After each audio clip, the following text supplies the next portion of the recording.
भिवानी महेंद्रगढ़ लोकसभा संसदीय क्षेत्र में कांग्रेस को एक बड़ा इजाफा हुआ है। कांग्रेस प्रत्याशी श्रुति चौधरी के लिए रामपुरा हाउस के राव अर्जुन सिंह ने एक बड़ा कार्यक्रम आयोजित किया, जिसमें सैकड़ों की संख्या में कार्यकर्ताओं ने हिस्सा लिया।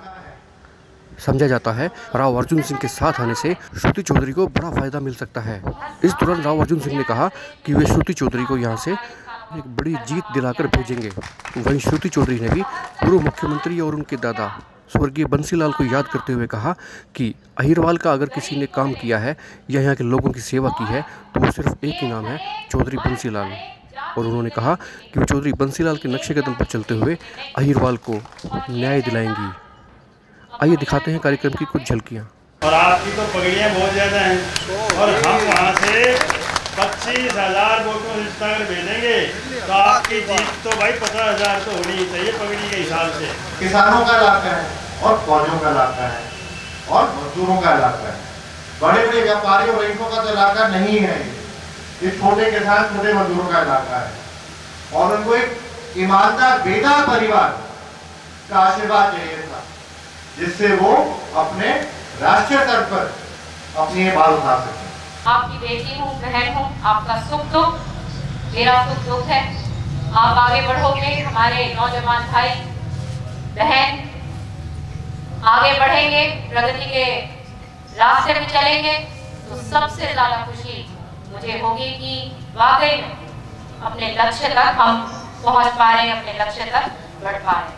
एक बार फिर मैं भाई अर्जुन का धन्यवाद करती हूँ। बहुत अच्छा लगा, हमारे युवा नेता है और इनके मैं देखती हूँ कि कितने अच्छी तरह से लोगों के साथ कितने प्रेम से मिलते हैं और आपके आने से मुझे बहुत मजबूती मिलेगी। धर्मवीर जी ने तो जिस प्रकार से अपनी विफलताएं खुद ही गिना दी, कहा उन्होंने कि वो बोझ नहीं बनना चाहते लोगों के ऊपर, क्योंकि बीजेपी ने कोई काम नहीं किया है और वो लायक नहीं है, काबिल नहीं है।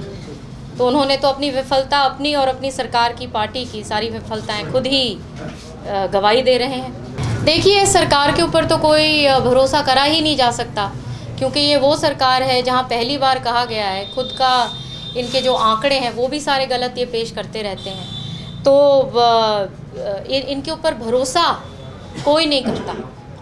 जेजेपी का आपका समझौता हो गया, ऐसे में क्या स्थिति देखते हैं?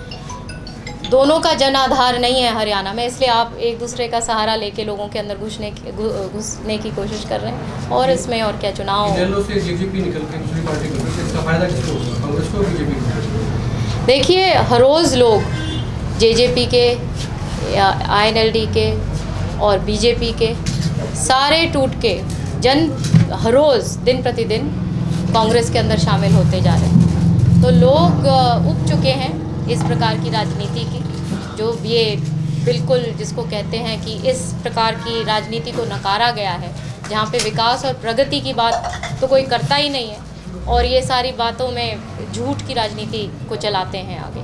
तो कांग्रेस पार्टी को बहुत मजबूती मिल रही है, लोग बहुत आगे आके आशीर्वाद दे रहे हैं और आप देखिएगा कि बहुत अच्छे मार्जिन से हम लोग जीतेंगे। नॉमिनेशन कब फाइल करेंगे? 23 तारीख को नॉमिनेशन 10 बजे भिवानी।